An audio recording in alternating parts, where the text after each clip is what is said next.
Lesson 57 has two parts. The first part is on negative exponents, and the second part is on scientific notation. Let's talk about negative exponents first. Now, maybe you remember in Lesson 47 we talked about powers of 10. And just as an example, let's say you had 10 to the 6th divided by 10 to the 4th. Now, hopefully you remember that equals 10 squared. 10 to the 6th power just means 10 multiplied out 6 times, and then 10 to the 4th is 10 multiplied out 4 times. If you divide those two, you get 10 squared, which is just 10 times 10, or 100. You can do that on your calculator if you want to see that that really does work that way. Think about this, 10 to the 6th over 10 to the 5th. That's going to be equal to 10 to the 1 power, or just 10. Remember, when it's to the power of 1, it's understood that that 1 is there, so we don't have to write that if we don't want to. But just for what we're doing here, to see the pattern, let's leave it up there. Now let's do another one. 10 to the 6th over 10 to the 6th. That equals 10 to the 0. Anything to the power of 0 is just equal to 1, right? Think about this is a fraction we're dealing with here. We have a whole of the same number divided by the same number. That equals 1. Let's do one more. I imagine you can figure out what we're going to do next. 10 to the 6th divided by 10 to the 7th. Now follow the pattern here. We had 10 to the 2nd, 10 to the 1, 10 to the 0. We're going to have 10 to the minus 1. If you want to try that on your calculator and see, that's what you'll get, is 10 to the minus 1. A negative exponent. So we ended up with here 100. 10 to the 1 equals 10. Then we had 1. Then we had 0.1. We just kept moving the decimal place to the left, one place value, and then if we did 10 to the 6th over 10 to the 8th, we'd have 10 to the minus 2, and so on. Now, just because we have a negative exponent doesn't mean that equals a negative number. 10 to the minus 1 equals 0.1. Keep this statement in mind that I just wrote down. Negative exponents, those are, or they equal, they represent fractions less than 1. So just to review here, a couple of important things. We can think of them in terms of variables. Anything to the power of 0 equals 1. So we could say a, like a for anything, to the power of 0 equals 1. And then anything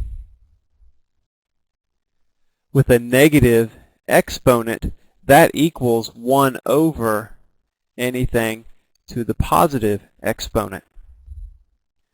So all of these things, these are rules in mathematics. It's how these exponents work.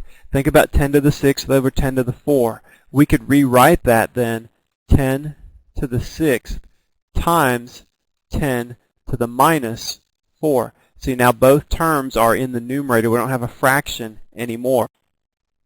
But a 6 and a negative 4, that gives us a positive 2. And then we could have 10 to the 6th times 10 to the minus 5th, 10 to the 6th times 10 to the minus 6th here, and then 10 to the 6th times 10 to the minus 7 on that last ratio. This is just a definition, what I'm circling right now, a definition for negative exponents. That's what all mathematicians have agreed on to understand how to use negative exponents in a problem. Memorize that definition there, and that will help you understand and work with negative exponents.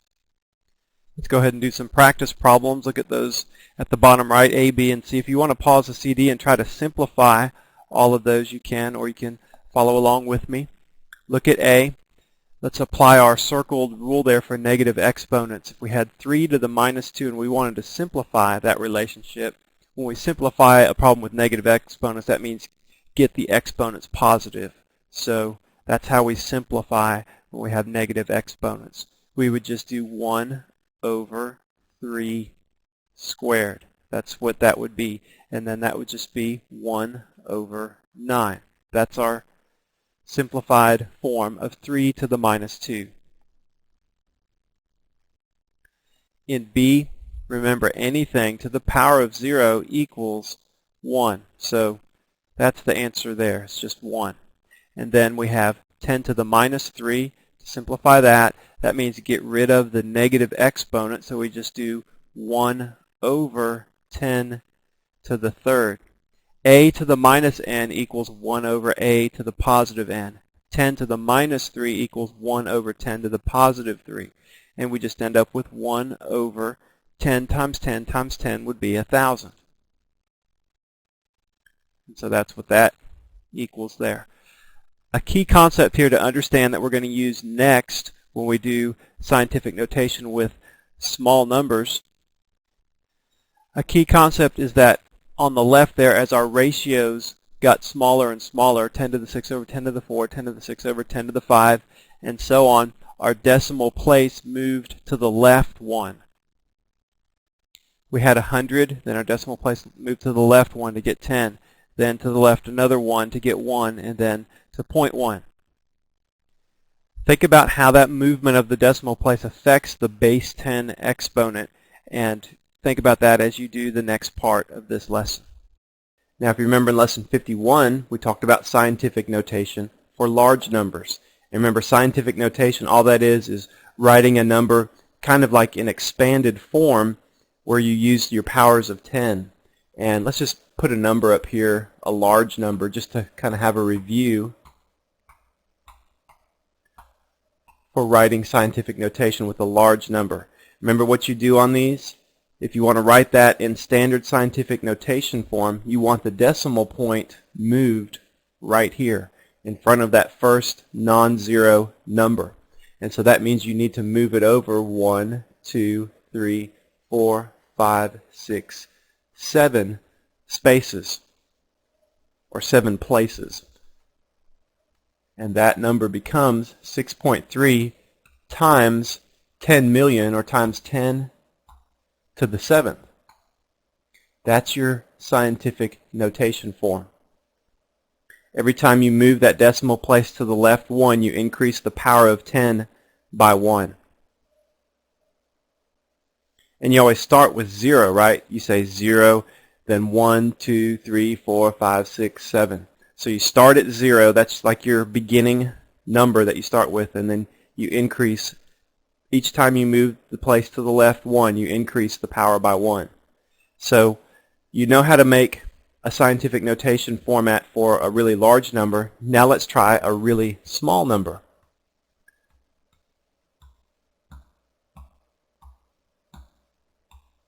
Look at this number. Now again, scientific notation is most helpful for really big and really small numbers where you have a bunch of zeros that you don't want to have to write all the time. Like if you were doing some mathematical calculation that you needed this really small number for, and you needed it several times, you wouldn't want to have to keep writing that out every time. Now what we want to do is real similar to scientific notation for large numbers. We want the decimal point right there. Again, we want it in front of that first non-zero number. Look what we have to do to get there, though. We have to move to the right this time. And remember, for a big number, to make it in scientific notation, we move the decimal place to the left. And we add positive values each time. We start at 0. Hopefully that makes sense, that if we have to move to the right, we would be adding negative numbers. We'd be decreasing. So we'd start at 0, and we'd say -1, -2, -3, -4, -5, -6. And our answer, our standard scientific notation form, would be 6.3 times 10 to the -6.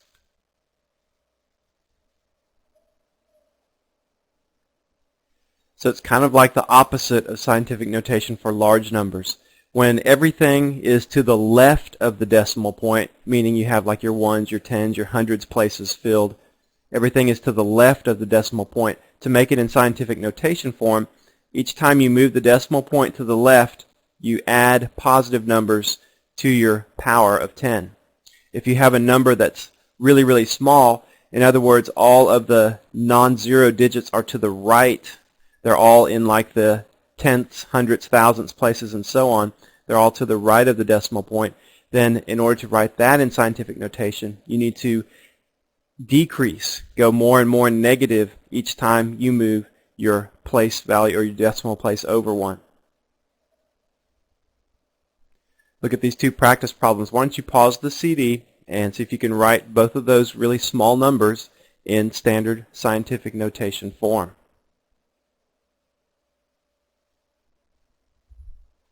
So on A, just think about where do you want that decimal point to be in order to write it in standard form. Well, you'd want it right here, wouldn't you? To the right of the first non-zero number. That's always how you remember where you want the decimal point, to the right of that first non-zero number. And then you start here and you move over 1, 2, 3, 4, 5, 6, 7. You moved over minus 7 is what you did. 3.6 times 10 to the minus 7 is the answer. Now we'll talk about negative exponents like that a little bit more later on in the book. I'll explain to you how you can get negative exponents like that. And for right now, though, just understand that that's what you do to write a really small number like this in scientific notation form. You have to decrease by -1 each time you move to the right. Some of the things that you'll do in math, it's just more important that you understand the steps in getting there. Understand that first, and then understand why later on. This is one of those cases. There aren't very many times when you do that, but this is one case in particular here. Now let's look at B. Let's write that in standard scientific notation form. We know we want the decimal point right there, so we move it 1, 2, minus 3, minus 4, minus 5, minus 6, minus 7, minus 8, minus 9. And so that number in standard form is 1.5 times 10 to the minus 9.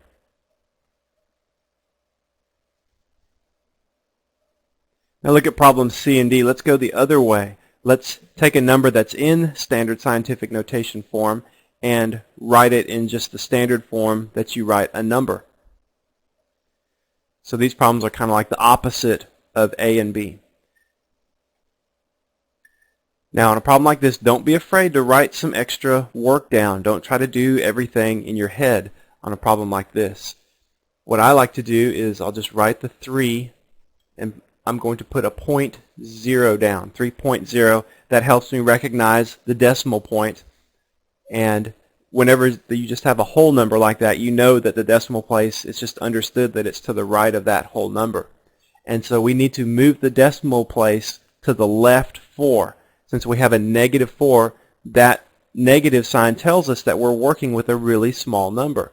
So we need to move 1, 2, 3, 4 to the left, and the decimal place will end up there. And there's our number, 0.0003. So we write our answer, and remember usually we put a 0 in front of the decimal point as well. That's just kind of a standard thing to do. And there's our answer, 0.0003. Now on these problems we can check our work because we should be able to move the decimal place back to the right 4, and it would be to the right of the 3. 1, 2, 3, 4, and it is. So we wrote that answer down correctly. Why don't you try to do problem D on your own? So on this one, should have written down 1.6, and you know you need to move that decimal place to the left 6. 1, 2, 3, 4, 5, 6. Put it right there, and you'd have 1, 2, 3, 4, 5 zeros in there. And let's just rewrite that problem. 0.00000016.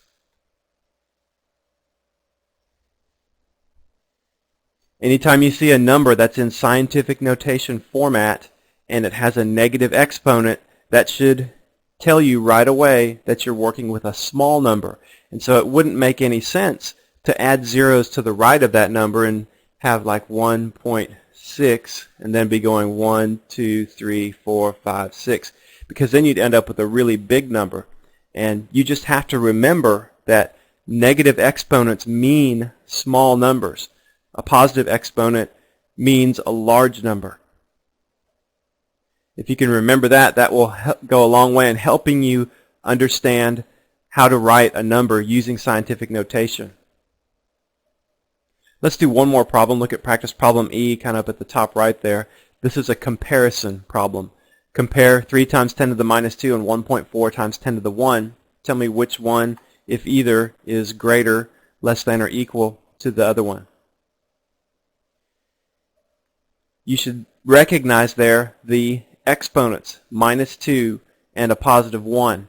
10 to the minus 2 means a really small number, and 10 to the positive 1 means that one would be larger.